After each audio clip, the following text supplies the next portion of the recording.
Pengelolaan dan pengolahan sampah secara baik dan benar adalah tanggung jawab kita bersama. Semakin tinggi tingkat kesadaran kita dalam mengelola dan mengolah sampah, semakin besar pula dampak yang ditimbulkan, baik kepada alam lingkungan maupun keberlangsungan hidup manusia.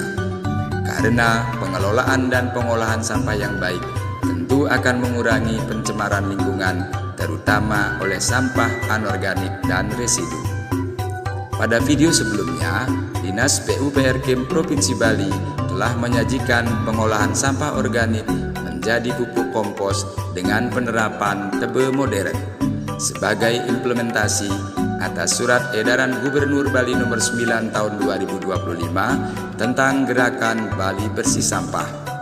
Maka pada video kali ini, mari kita simak proses panen kompos dan pemanfaatannya. Dan di tengah video juga akan kami sajikan proses pembuatan MOL, mikroorganisme lokal, sebagai pengganti EM4 atau efektif mikroorganisme 4, dengan tujuan untuk memastikan proses pengolahan sampah berbasis sumber dapat terus berjalan. Selamat menyaksikan.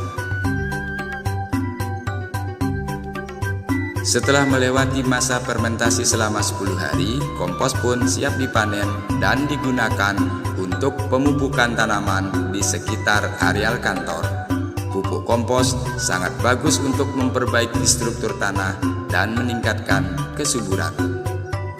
Sebelum kita menginjak pada proses pengomposan selanjutnya, mari kita simak proses pembuatan MOL atau mikroorganisme lokal di Dinas PUPR Provinsi Bali.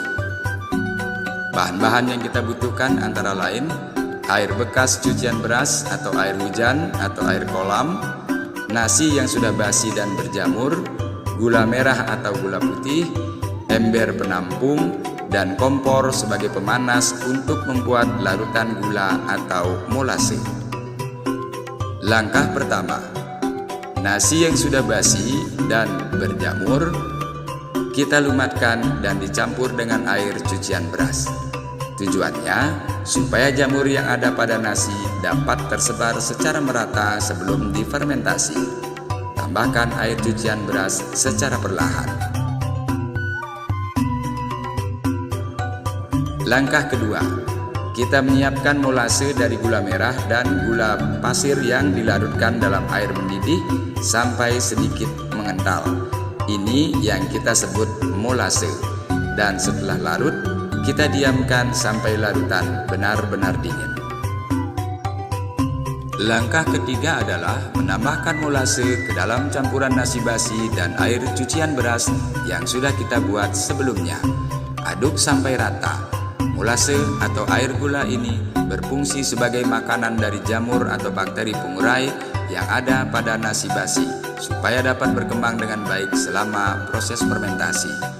Perbandingan dalam pembuatan MOL pada umumnya adalah pada setengah kilogram nasi basi dapat dicampur dengan 2 liter air cucian beras dan 200 ml molase.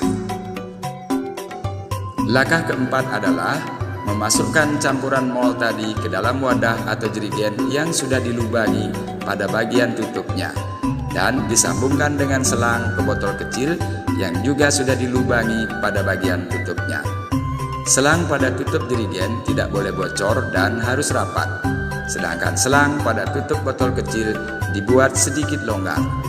Ujung selang pada wadah campuran MOL tidak boleh menyentuh permukaan campurannya, sedangkan ujung selang pada botol kecil harus masuk ke dalam air.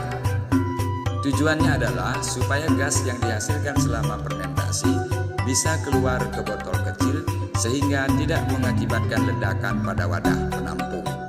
Dan udara dari botol kecil tidak bisa masuk ke wadah penampung yang dapat mengganggu proses fermentasi. Selanjutnya, wadah dapat disimpan di tempat yang teduh dan tidak terkena sinar matahari langsung. Fermentasi umumnya berlangsung 1 minggu. Jika sudah tercium aroma seperti tape saat wadah dibuka, itu tandanya fermentasi berhasil dan MOL yang kita buat siap digunakan. MOL ini antara lain untuk pupuk organik cair dengan perbandingan pemanfaatan sebagai berikut. 1:5 untuk pemupukan masa pertumbuhan. Artinya, 1 takaran mol dicampur dengan 5 takaran air dan seterusnya. Demikian pula dapat digunakan sebagai pengurai pada pembuatan kompos dengan perbandingan 1:5 tergantung volume sampah organik yang diolah. 1:10 untuk pemupukan rutin melalui cara kocor pada bagian akar. 1:20 untuk pemupukan melalui media penyemprotan daun tanaman. POC atau pupuk organik cair tidak hanya sebagai pupuk, tetapi juga sebagai pembasmi hama, terutama yang didapat dari jamur trichoderma atau jamur berwarna hijau pada nasi basi. Sambil menunggu fermentasi mol dalam 1 minggu ke depan, mari kita lanjutkan pembuatan kompos untuk mengolah sampah organik. Penjelasan lengkap mengenai proses pengomposan sudah kami bahas di video sebelumnya dan kami cantumkan pada deskripsi video ini. Mari sukseskan gerakan Bali Bersih Sampah, dimulai dari lingkungan kita sendiri dan mulailah sekarang juga. Terima kasih.